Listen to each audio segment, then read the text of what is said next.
Thank you for having me. It's a joy to be here. I could spend an hour just responding to Loris's excellent talk. I encourage the purchase of his book. I have no conflicts of interest here, but I do think it's in your interest to read it. It's an excellent book. I am writing a review currently that I should have had out a long time ago, but Loris does a great job, and it's an excellent book, far better than I could write. We differ on a few little things, and I pray that one day the debate would be between us. For instance, I tell my palliative fellows, what's the goal of care? Better life and longer life. The issue that we're dealing with is facing the finitude of medicine and the finitude of life. The vast majority of goals of care are a false choice. Goals of care conversations are a false choice. It's death versus death, and us trying to, in an age of autonomy, present that as an option that seems neutral. So I also don't have as much. I have a lot more. Loris is such a nice man, and he's trusting. Oh, sorry. Yeah. So Loris is such a nice man. Sorry about that. I'm an opera singer, so it's usually easy for me to fill a room. But Loris is such a nice man. He has a confidence in other specialists like psychologists and counselors and social workers and things like that. I have a little bit more pessimism on handing over things to the experts. Just ask those who suffered in the gulag about how psychology can be defined in a certain way. Now, for you to know who I am, I'm an internist. I do palliative medicine. I was a palliative care leader at UAB for a while, and I did a master's at Trinity in bioethics, and I also worked at the University of Chicago, did a McLean Fellowship there, and did clinical ethics. I'm the director for the Center for Bioethics at Ohio State University, and I had permission for a shameless plug. We will have a medical ethics conference in September. Just know that you'll get more information on that probably through these organizations. We strive to be a center that takes foundational differences seriously. So unlike many academic centers, we really want a healthy exchange of ideas. Okay, so my task is to really further the kind of conversation that Laura started. I apologize, I'm allergic to PowerPoint. It gives me hives, it's an ugly sight. I usually walkabout. So I have some things written down, have no idea if those will even come to light. But I'll try to stick to it, so maybe I stick to the time, which I know I have till noon. The title of the talk is Reframing Conscientious Refusals. The thought here is that basically I think our defense of conscientious refusal has been inadequate. It's been too superficial. I'll get to that soon. And I want, piggybacking on what Laura says, I think we should frame conscientious refusals in competing visions of health. Instead of just saying, instead of calling upon Hippocratic medicine, which, Hippocratic medicine has a mixed past. There's lots of different Hippocratic medicines, and there was lots of different practices of non-Hippocratic medicine. Assisted suicide's been around for a long time. Calling upon the history of medicine, you have to know you're calling upon a history that's a mixed bag. So we should be aware of that. But we can't call upon specific histories. Medicine's always been pluralistic. It's more striking in our age as our country's more diverse. And as the culture has de-Christianized. We had a soft establishment of Protestant Christianity at the early foundation of the United States. That has shifted quite a bit, and as the United States is de-Christianized, the pluralism is becoming readily apparent to those that even hold traditional values, even if they aren't with faith. Okay, now I'll actually start my talk. So our society is pluralism. I say this as an observation. Okay, so most of you don't know me, so you're going to try to type me really quickly. I'm a Texan. That explains a lot of many of my faults. I'm a 7th generation Texan, so that really explains a lot of things, why I'm loud and obnoxious and things like this. I currently am a missionary to the Yankee in Ohio, where they treat me very well. So you're trying to type me. I'm observing pluralism. I'm not aspiring to pluralism. I want everybody to think just like me. Matter of fact, in ethics, if you disagree with me, I probably think you're wrong. Right? I'm not striving for a diversity of opinion. I'm striving for what I think is truth. Now, I wish there was all kinds of things that I think I hold that are truth.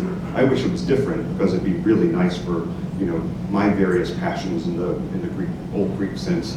But as we strive towards truth, I think there is a truth, but I recognize not everyone agrees with that truth. And what do? We don't have a good king that can say my way, and I haven't been made such. So I have to. I don't know if I'd vote for me, but they don't really vote for kings. So what do we do in a pluralistic society with the reality? One, I think we have to boldly say we think one way is right, and if someone disagrees, we think they're wrong. And that's not relative based on your perception. It's that someone may have a right perception and someone may have a wrong perception. That's a healthy debate. I think these organizations aren't saying, well, from my perspective, abortion's wrong and evil. No, they're saying it's wrong and evil. Always. Okay? So I'm not a moral relativist. I don't know many that really are.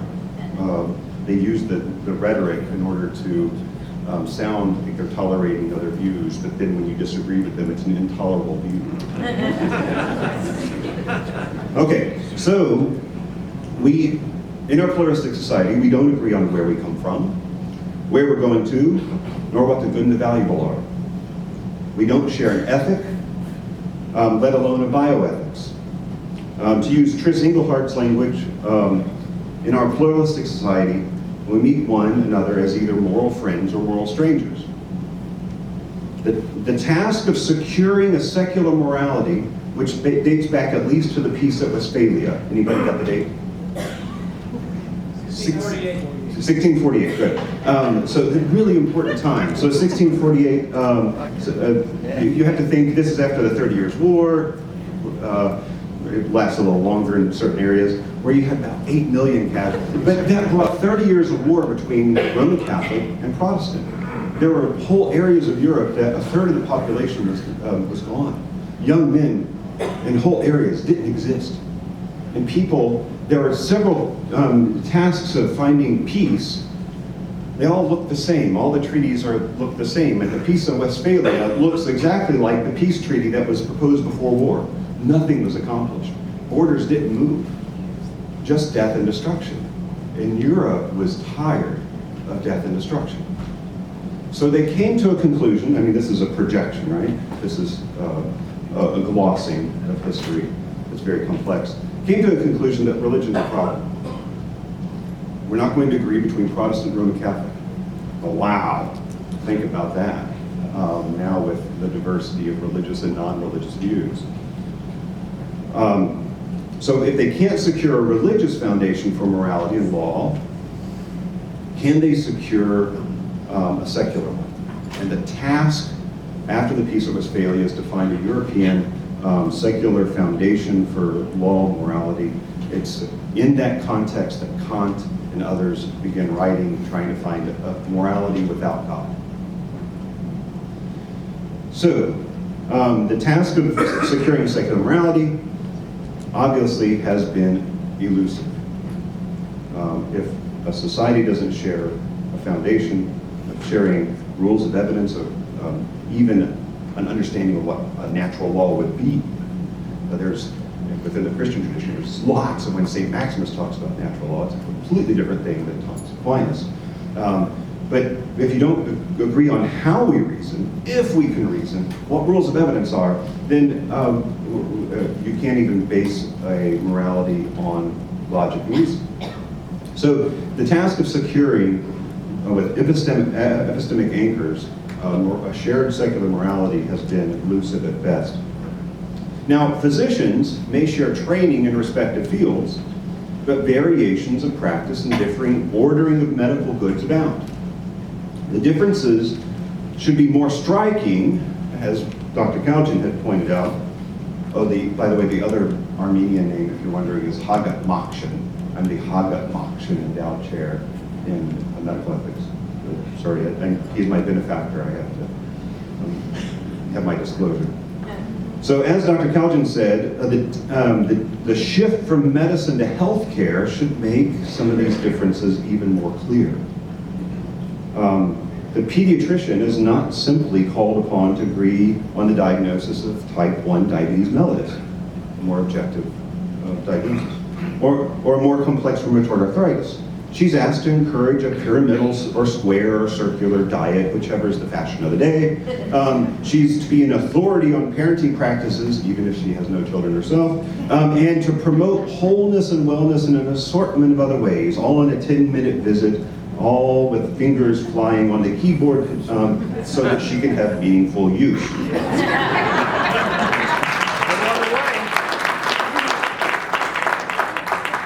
Far more problematic is when medicine, or better healthcare, attempts to engage the areas in which our society clearly disagrees, such as reproductive health, spiritual health, and the search for the good death.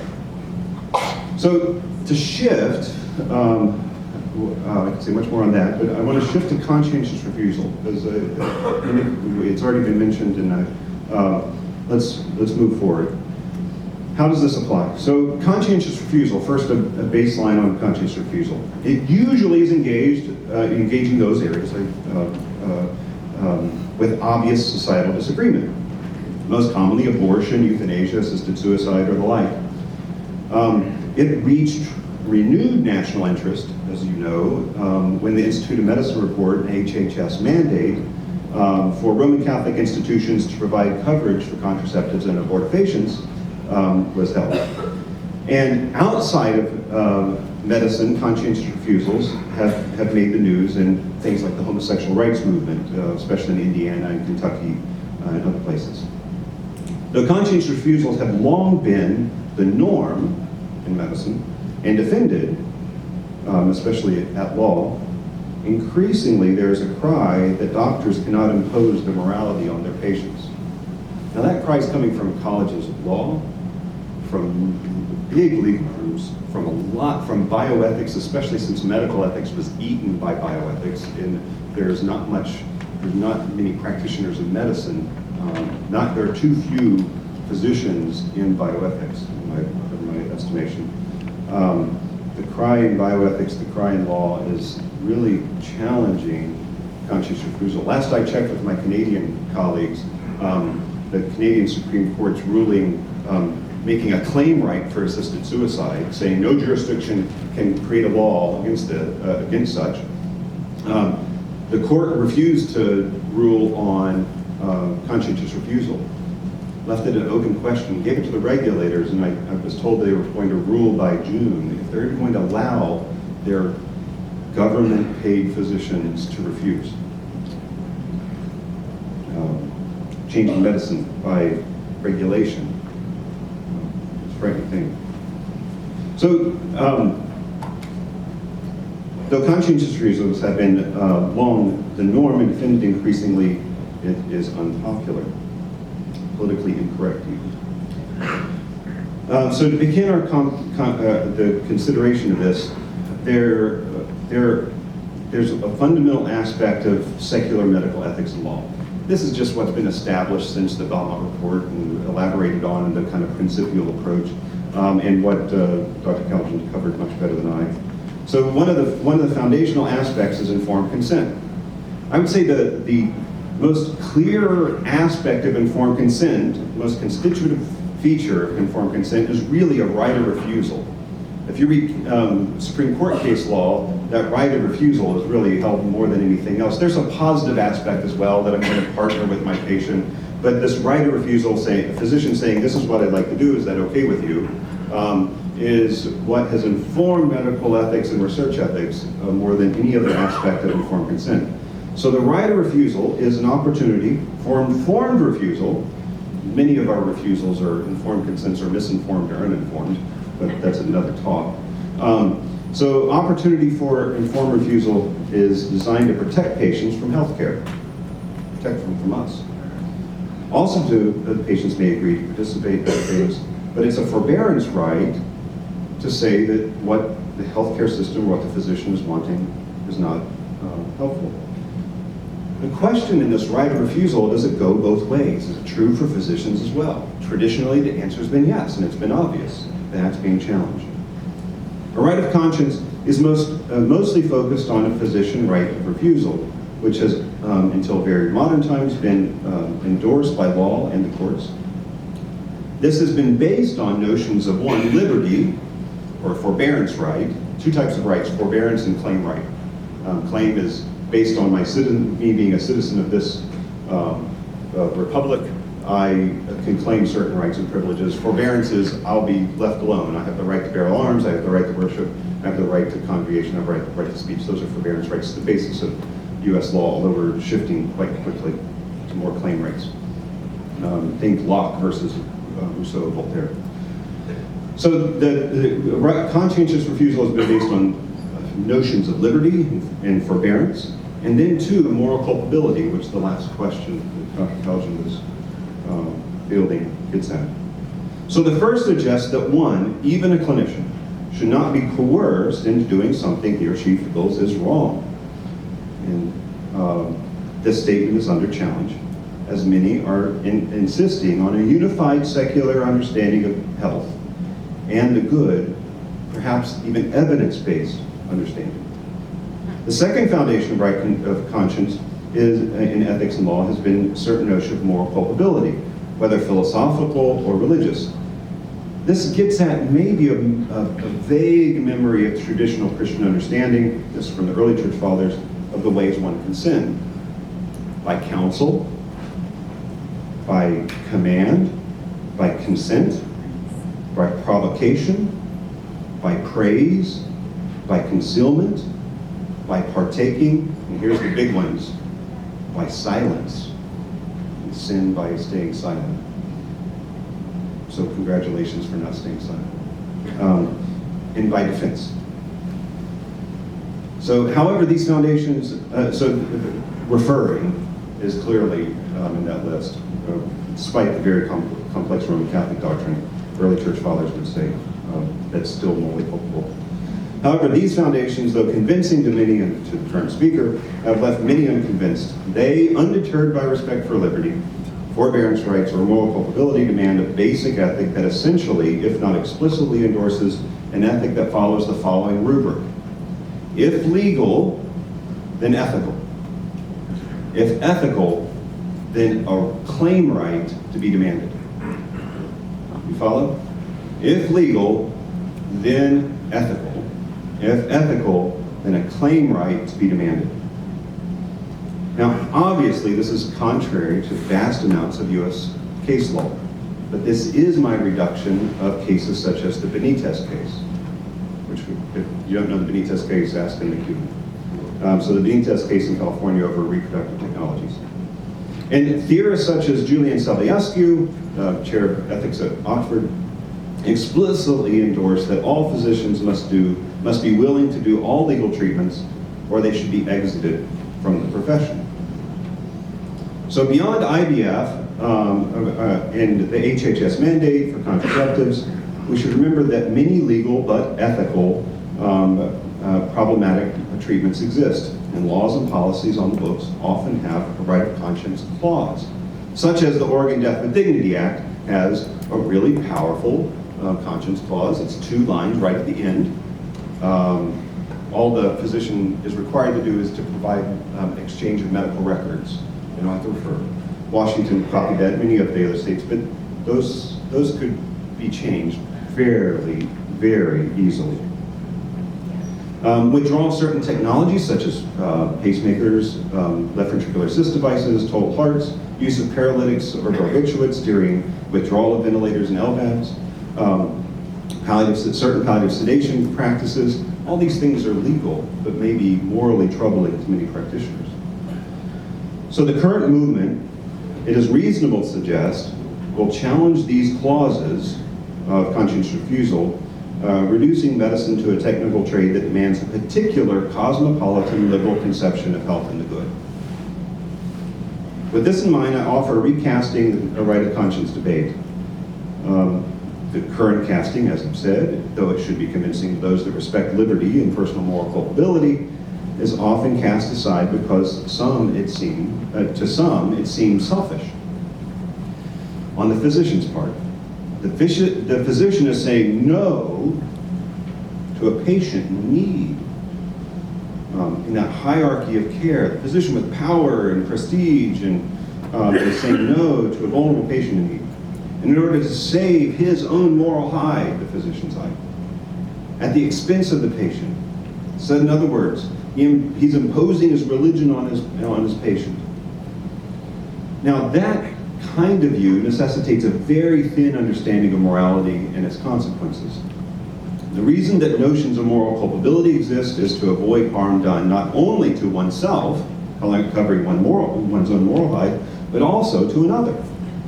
This may be particularly true in some religious understandings.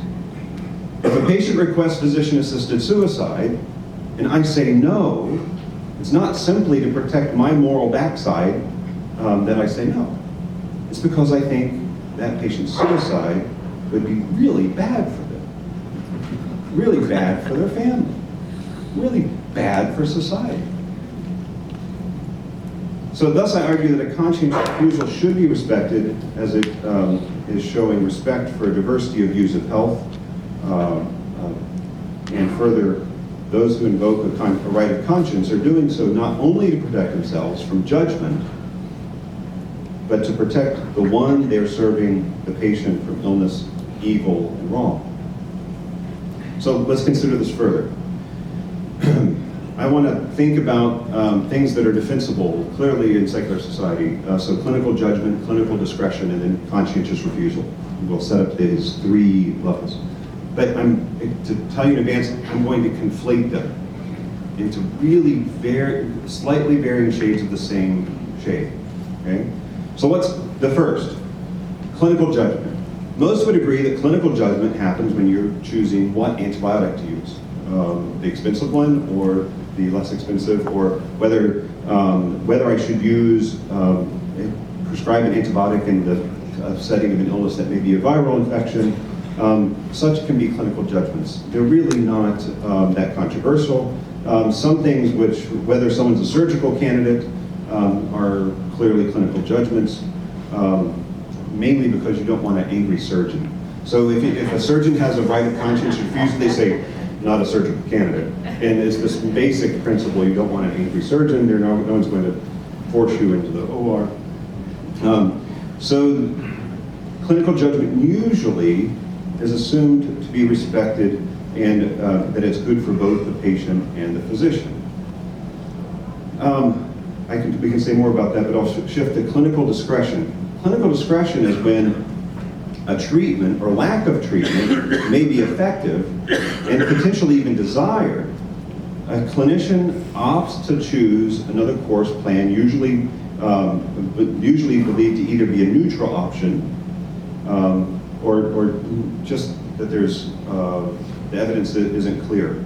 So, for instance, whether to do a C-section now or later. Right?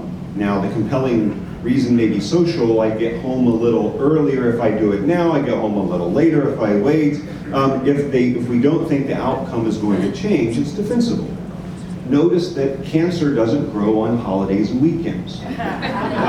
Radiation centers aren't open. No one gets chemotherapy. We assume that if it's neutral, if it's not going to affect the outcome, then we don't have to do it. That clinical discretion may be, we can even use fairly trivial societal positions to say no.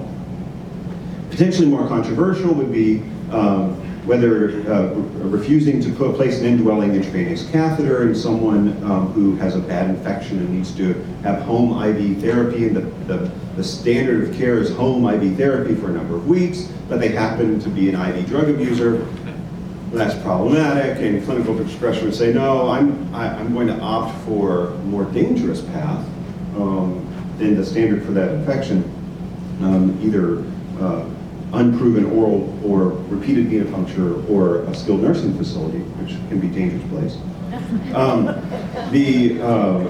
So that can be in clinical discretion. Or how many times do you replace the heart valve in someone who's an IV drug user who gets repeated bacterial endocarditis? I know surgeons that do once, some that do 3 strikes and you're out, and I know one surgeon that says as long as I can technically do it, I'll do as many as needed. Maybe they'll recant. Yeah.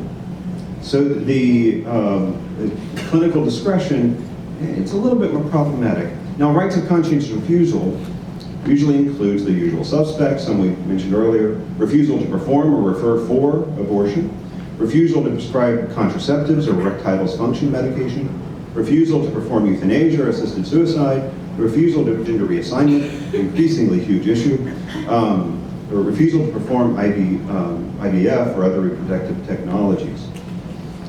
So in a primary pediatrics clinic, if you refer to, is refusal to care, so to think about the distinction between these groups is the refusal to care for a family that doesn't follow the vaccine recommendations.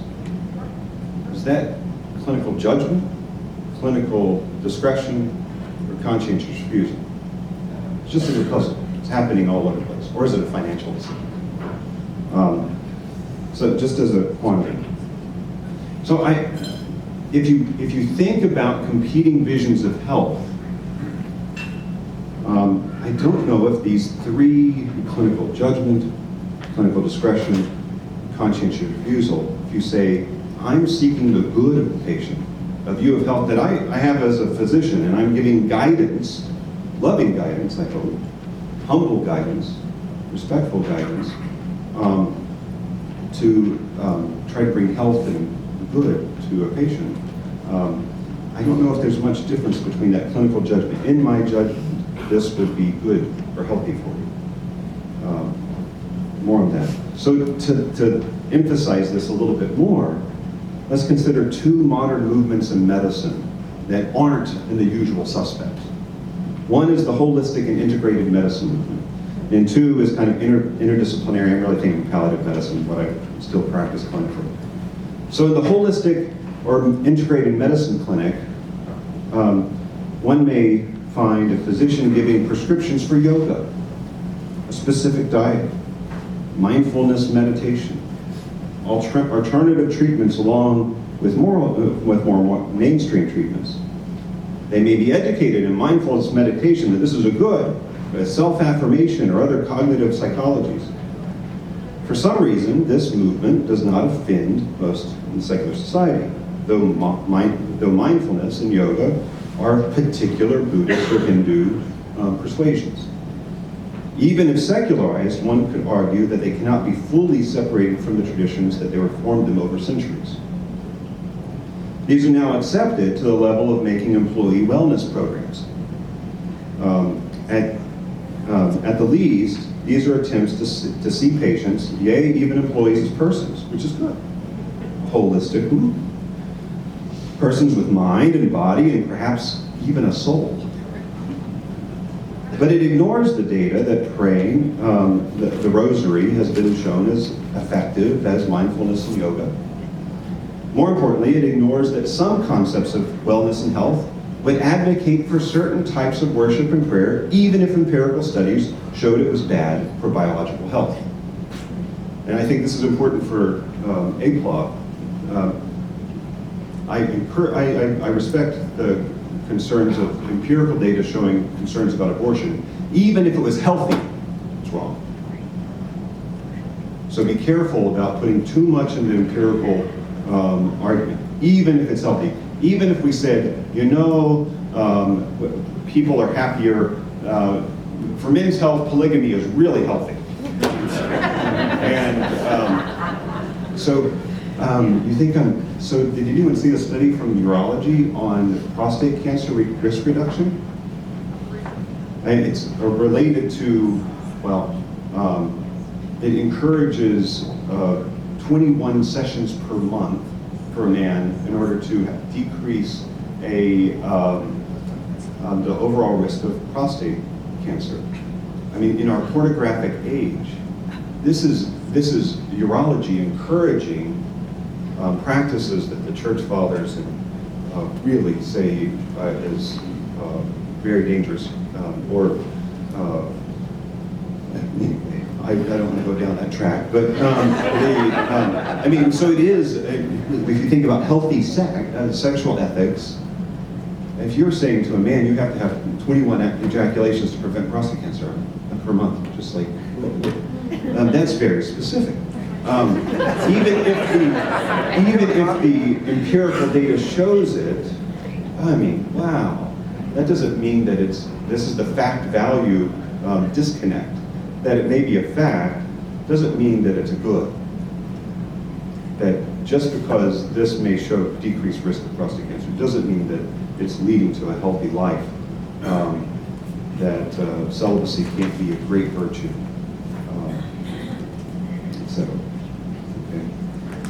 More importantly, this ignores the concepts of wellness and health, would advocate for certain types of worship, even if the critical studies showed it was bad for biological health. So, a traditional Christian understanding furthers Zoe, which is life, but it's life that's eternal, life that is spiritual, life that is ongoing, over bios. So bios being the tangible earthly life, which is important, but if you're, to be pro-life, which I tell people I'm not consistently pro-life, not in bios. St. Basil the Great probably died an early death because of his strict asceticism. He had a shorter bios, but had long Zoe and glorious Zoe. So many conceptions that would value Zoe over bios wouldn't take those empirical claims of that evidence-based trend necessarily to be canonically important, authoritative. Okay? So if there's spiritual, transcendent, and everlasting life, it may be more important than the material, imminent, and finite. So next, think about interdisciplinary care.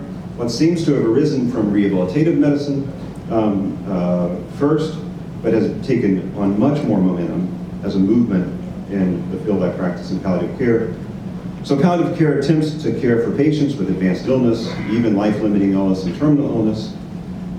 Few practical fields have more application of ethics, moral and religious views, and concepts of health and good as palliative care. But what began as a nursing movement with a few physicians and local clergy has grown on a national and international scale. So new national consensus recommendations and joint commission requirements insist that palliative care be interdisciplinary, with usual members, physician, nurse, social worker. Then they suggest things like chaplains and counselors. The goal is to practice biopsychosocial hyphen spiritual. That hyphen is really important. Or care. This movement arose out of a recognition that pain and suffering are not phenomena always tied to a simple somatic pain. It's a good observation. In an effort to get at the heart of the problem, the aspects of personhood had to be considered. So done rightly, palliative interdisciplinary teams are a great asset to patients and their families. However, increasingly, the same movement of not fully respecting certain views and goals of the good life and conceptions of good death have crept in and influenced palliative teams. Thus, a secular humanist or cosmopolitan liberal with a bit of Buddhism and mindfulness and Unitarian Universalist sentiments is allowed. Biopsychosocial spiritual medicine becomes the only acceptable, is defined more and more by one acceptable view of health. Consider a patient with existential suffering, a common problem in palliative care. So existential suffering. They feel guilty before God, and this is causing great distress for patient and family. How is healthcare to react? Increasingly, there's a move to define spiritual health with such, even with standardized spiritual assessment tools. That, if you really read them carefully, they're a tautology. They just are, they're self-affirming. We plan to show that we have this definition of spiritual health. We ask these questions, and sure enough, these questions showed that people that look like they're in distress don't have spiritual health. But the scary thing, and I think this is largely because chaplains and other spiritual people, I love many of them, but they're under great scrutiny to keep their job. They need evidence to show that they are impacting the healthcare of patients in some way. So these spiritual assessment tools are devised to assess whether someone's struggling. Some of them are really simple. Some of them are really complex and very detailed, defining what spiritual health is. One of the simple ones may be, are you at peace with God? Seems so nice, right? Such an easy question. What are problems with that? One, it assumes God, which I think is a safe assumption, but I recognize that many of my patients don't hold that assumption. The other is it assumes that peace, it doesn't define peace as that shalom, as that happiness, which usually many people in our society think peace is just happens, just psychological happiness. And it assumes that peace with God is a goal. Where in traditional Christianity, you're not supposed to, the longing is not peace with God, it's compunction. The longing to confess one's sin. The final prayer as someone is dying to be, Lord, have mercy on me, a sinner. That's very different than what is often offered in our hospitals. Where, so there is increasingly, there's this movement to define what the spiritual health is.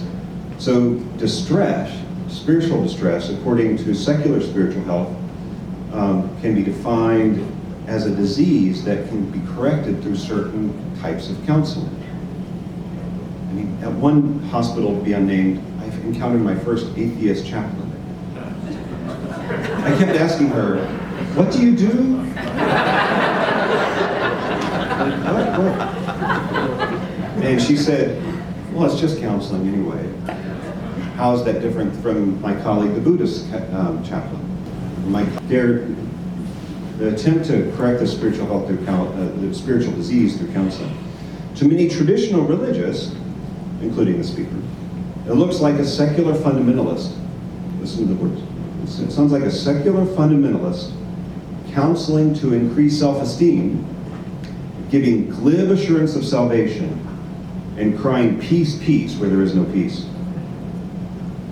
The church fathers of Christianity did not further a notion of assurance or peace as one faces death, but encouraged compunction and a longing for repentance. So to take, I think in ethics and in medicine, the elephant in the room is religious faith, right? I think that's the elephant. I think that's the title of the OSU next conference, is dealing with the elephant in the room.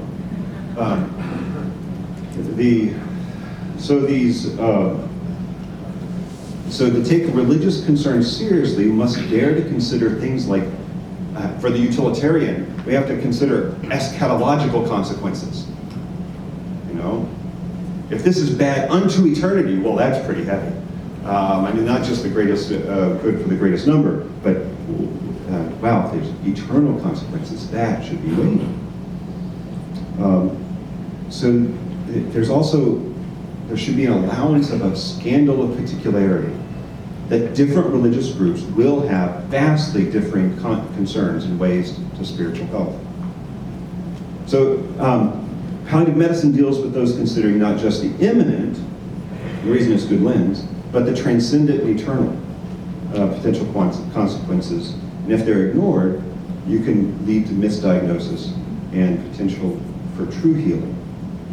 But since medicine is divorced from rich contexts and religious communities, medicine is in grave danger in leading many into what would, in a previous day, easily be called vice, heresy, apostasy, evil, or abomination.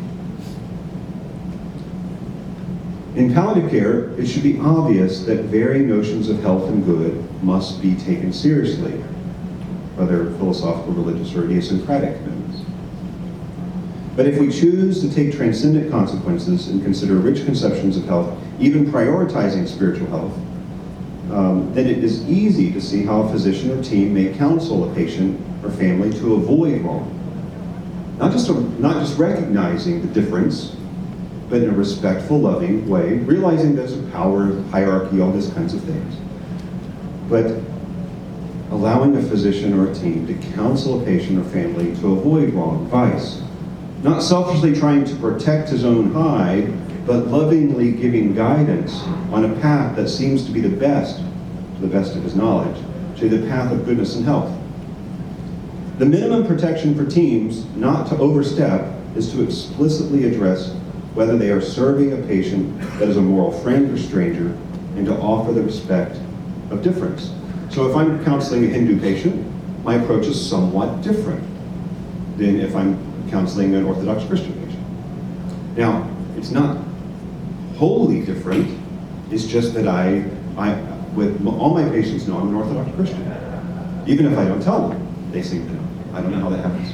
I think they you know, what's this? To my nurses or something. But I teach my fellows that we all have biases. There is no objective person. There is no moral argument from nowhere. There is no neutrality. And the worst thing someone can do, well, it's rhetorically very effective to pretend you're unbiased and pretend you're objective.